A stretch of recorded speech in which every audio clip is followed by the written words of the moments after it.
ಬೆಂಗಳೂರಿನಲ್ಲಿ ಬೆಸ್ಕಾಂ ಅಧಿಕಾರಿಗಳ ಬೇಜವಾಬ್ದಾರಿ ಇಲ್ಲಿ ಎದ್ದು ಕಾಣಿಸ್ತಾ ಇದೆ. ರಸ್ತೆ ಮಧ್ಯೆ ಟೆಂಪರವರಿ ಟಿಸಿ ಇಟ್ಟ ಬೆಸ್ಕಾಂ ಸಿಬ್ಬಂದಿ.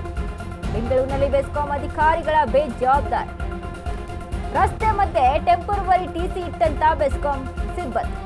ಗಾಯತ್ರಿ ನಗರ ಈ ಬ್ಲಾಕ್ನ ಎಟಿಎ ಮುಖ್ಯ ರಸ್ತೆಯಲ್ಲಿ ಘಟನೆ. ಟಿಸಿ ಕೆಟ್ಟರೆ ಒಂದು ದಿನಕ್ಕಾಗಿ ತಾತ್ಕಾಲಿಕ ಟಿಸಿ ಇಡ್ತಾರೆ. ಆದ್ರೆ 15 ದಿನಗಳಿಂದ ಅಲ್ಲೇ ಬಿದ್ದಿರುವಂತ ತಾತ್ಕಾಲಿಕ ಟಿಸಿ, ನೆಲದ ಮೇಲೆ ಬಿದ್ದಿರುವ ಟಿಸಿಯಿಂದ ಹೊರಗೆ ಬಂದಿರುವಂತಹ ಕೇಬಲ್,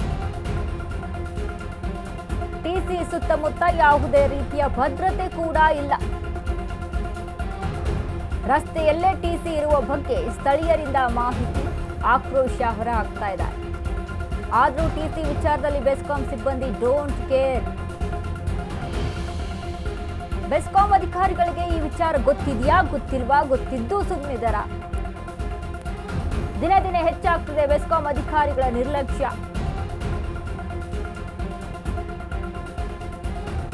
ಬೆಂಗಳೂರಿನಲ್ಲಿ ಕರೆಂಟ್ ಹೋಯ್ತು ಅಥವಾ ಟಿಸಿದೇನೋ ಸಮಸ್ಯೆ ಆಯಿತು ಅಂತ ಅಂದಾಗ ಒಂದು ದಿನಕ್ಕೆ ಅಂತ ತಾತ್ಕಾಲಿಕವಾಗಿ ಅದನ್ನು ರೆಡಿ ಮಾಡುವವರೆಗೂ ಒಂದು ತಾತ್ಕಾಲಿಕವಾಗಿ ಟಿಸಿ ಇಡ್ತಾರೆ.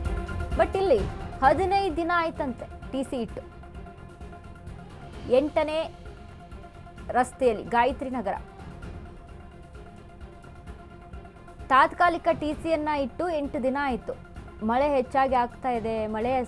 ಇನ್ನೂ ಹೆಚ್ಚಾಗಿ ಮಳೆ ಸುರಿದು ಆ ವೈರನ್ನು, ಆ ಕೇಬಲ್ಲು ಹೊರಗಡೆ ಬಿದ್ದಿದೆ. ಅದನ್ನು ಯಾರೋ ಒಬ್ರು ಟಚ್ ಮಾಡಿ ಅವ್ರಿಗೆ ಏನೋ ಪ್ರಾಣಕ್ಕೆ ಅಪಾಯ ಆಗಿ, ಏನೋ ಒಂದು ಸರ್ಕಾರ ಇಷ್ಟು ಲಕ್ಷ ಅಂತ ಕೊಡುತ್ತೆ ಸುಮ್ಮನಾಗ್ಬಿಡುತ್ತೆ ಅಂತಾನ?